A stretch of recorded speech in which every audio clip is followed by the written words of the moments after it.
मानस श्रृंखला में आज का विषय भय और क्रोध।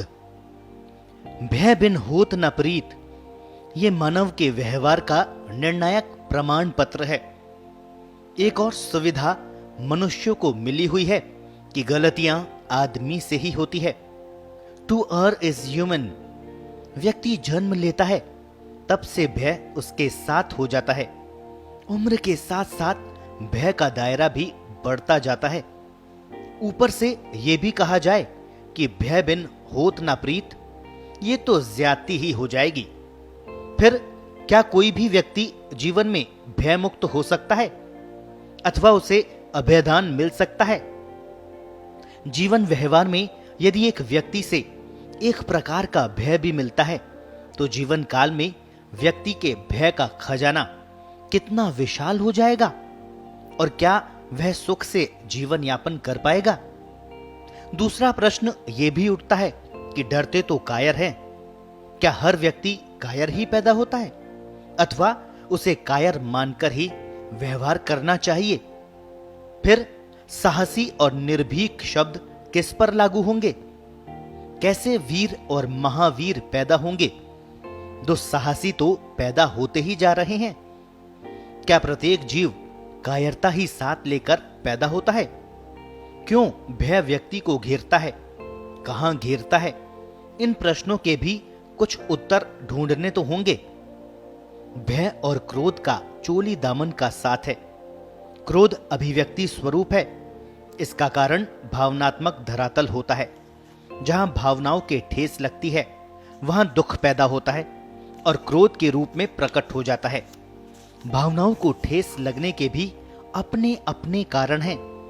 कोई काम मेरी मर्जी से नहीं होता तो मन को ठेस पहुंचती है। कोई मेरे विचारों को काट रहा है और मेरे पास उत्तर नहीं होता तो भी मन को ठेस पहुंच सकती है। मैं कोई कार्य नहीं करना चाहता और विवशता का अनुभव करता हूं तो भी मन आहत हो जाता है। और इसी प्रकार की हजारों परिस्थितियां हो सकती है कि स्वयं को व्यक्ति असहाय पाता है। अपनी इस निराशा को वह क्रोध के रूप में प्रकट करता है, स्वयं को भी आहत करता जाता है। यह निराशा का भाव ही भय रूप है। क्रोध इस बात का सूचक भी है कि व्यक्ति में प्रेम, स्नेह, सहिष्णुता जैसे गुणों का अभाव है। उसका भावनात्मक धरातल रूक्ष है।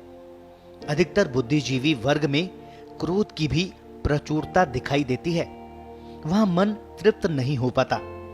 अतृप्त मन ही व्याकुल होता है, वेदना के लिए जीता है। क्रोधी व्यक्ति अकेला पड़ जाता है, सदा भय से घिरा रहता है। जब व्यक्ति इंद्रियों के विषयों में अटक जाता है, बाहरी दुनिया में खो जाता है अथवा झूठी शान को जीवन का आधार मान बैठता है तो भय उसे आसानी से घेर लेता है। बाहरी विषय नश्वर होते हैं, बदलते भी रहते हैं, अतः उतार चढ़ाव चलता रहता है। मन के विषय, विशेषकर शांति और तृप्ति से जुड़े विषय जीवन में गौण हो जाते हैं। एक विशेष प्रकार का अहंकार व्यक्तित्व में बना रहता है जिसे बात बात में ठेस लगती ही रहती है। भीतर कष्ट और बाहर क्रोध का क्रम टूटता ही नहीं है। प्रकृति आत्मा से जुड़ी है। आत्मा प्राकृतिक जीवन जीना चाहता है। प्राकृतिक जीवन में प्राकृतिक शक्तियां भी जीवन विकास में सहायक बनती है। आत्मा में ईश्वर और जीव की धाराएं होती है।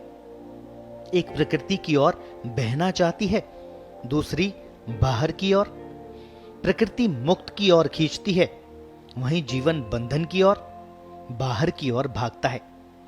बाहर की ओर भागने वाला लक्ष्य से सदा दूर होता जाएगा। मन की अतृप्ति बढ़ती जाएगी। वह किसी भी अवसर का शांति के लिए उपयोग नहीं कर पाएगा। भीतर भयभीत होता चला जाएगा।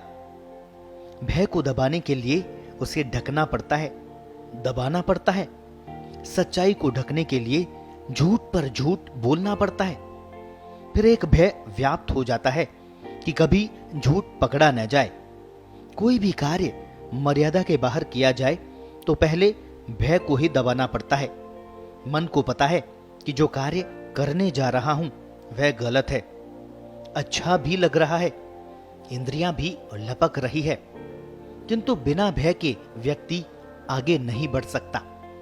यह भय उसके मन पर अंकित हो जाता है। इंद्रियों का दबाव जब अत्यधिक चंचल हो जाता है तब व्यक्ति गलती करने का दुस्साहस कर बैठता है। इसमें उसे क्षणिक तृप्ति का अनुभव होता है जो आगे चलकर नई तृप्ति का कारण बन जाता है। इस प्रकार व्यक्ति आगे से आगे क्षणिक तृप्ति में सुख की तलाश करता जाता है। भय के मूल कारणों को नीचे से नीचे दबाता चला जाता है, तृप्त भी नहीं होता। भय के ऊपर अतृप्ति की भावना पर, ग्लानि पर एक दुखों का पहाड़ बनता जाता है। इसकी जानकारी क्रोध से प्रकट होती है। क्रोध का आवेग और आवेश इसकी गहनता के सूचक होते हैं। भावनाओं को यदि ठेस गहरी लगती है तो व्यक्ति हाथ भी उठा लेता है। भय से मुक्ति के लिए क्रोध के मार्ग को ही पकड़कर भीतर जाना पड़ेगा। कहां से उठा है, किस जगह ठेस लगी है, इसका कारण शाश्वत है या नश्वर? नश्वर कारणों का तुरंत प्रतिकार किया जा सकता है। शाश्वत कारणों के लिए अभ्यास करने की जरूरत पड़ती है, किंतु व्यक्ति स्वाध्याय से ही भय मुक्त बन सकता है। बाहरी कारण तो स्वतः ही शांत हो जाएंगे। जीवन चिंता मुक्त होकर प्रसन्नता के वातावरण में पल्लवित, पुष्पित होने लगेगा। एक नया भाव निर्भयता का नई ऊर्जाओं के साथ प्रकट हो जाएगा।